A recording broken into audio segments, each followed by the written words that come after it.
And Now they're those. now they're up there somewhere. Is that what this, no, see, I wasn't sure how, I'm not technical on that kind of stuff.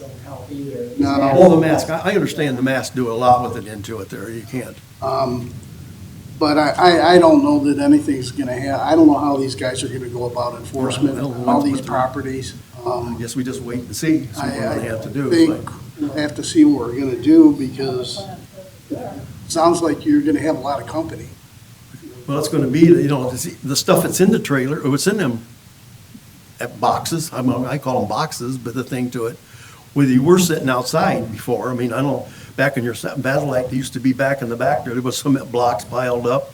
I had a whole bunch of that in there, a bunch of lumber and different things sitting there, but I put them in the inside. I thought it would look better having them inside, plus a little more secure, because we used to have propane tanks and stuff that were sitting, the things that we use for our business-wise into it. And you can't just let them sit outside into it, they walk. You know, and that's why we're in an industrial area. We thought, well, we can, that's how we kind of do it. It's either that into it, or you have to find another place to move into it. But I got pushed out of the city once from across the street there into it. Well, it didn't work out bad for me because I just lived 2 houses in, so I just walked on over there in the morning. I kept my vehicles and everything there. But then when they came in now and the city started, they took a few sections on 25, and then they took a few little bit more into it. And then as people sold, they had to sign papers that said that, you know, that we wouldn't fight annexation and all this. Yep.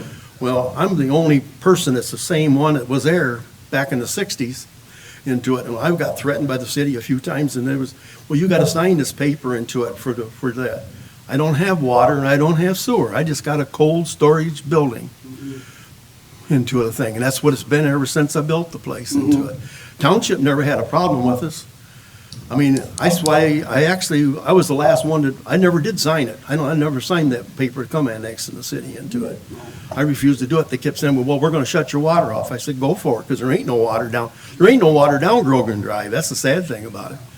I'm not sure how we got that annexed, but. Oh, yeah, there's no water line down that street. There's no gas line down that street. They all come in between the houses on the next street, and they came through the individual people's property. They got easements for it to come through. But I never needed water, and I didn't need sewer, because all we did was park the vehicles and equipment, and we went to work in the morning, and we came home at night, and that was it.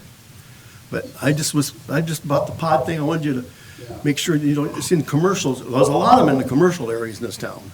There's a lot of them roll-off containers. There's quite a few of them behind me. They're right out to the road.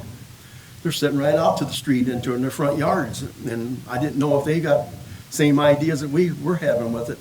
But you're telling me now, almost because I moved it once, that I'm screwed to have to follow the new rules now.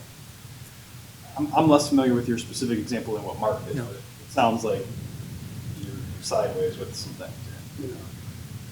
Well, and to what you're saying, as we look at this Connex issue, I've heard Brody tonight tell us a couple different things. It's one thing to dump one of these trailers in your backyard and use it as a storage shed in a residential area. It may be a different issue handled a different way in a commercial or an industrial area. I'm not sure. This is the thing. That's what I don't really know. That's why I'm asking. Because, you know, when we got annexed into it, and somebody tried to tell me, well, they changed the zoning. Well, you can't change the zoning unless we're notified, and we never were notified of nothing into it. All we knew, all of a sudden, we was in the city. They had the majority. I understand. They had the majority of it there. Yeah, the majority brought you in. So I guess we'll just have to stay tuned and see what happens, because obviously we've got a new issue we've got to address, and we're going to be, it sounds like more than a couple months. Thanks very much for your time. You're into it. I'm sorry you had to wait so long and spend half the night not even hearing us. At my age, it doesn't make that much longer anymore. Into it. Okay, thank you. All right, any other business? If not, we stand adjourned. Good morning, 9:30, American Saddle.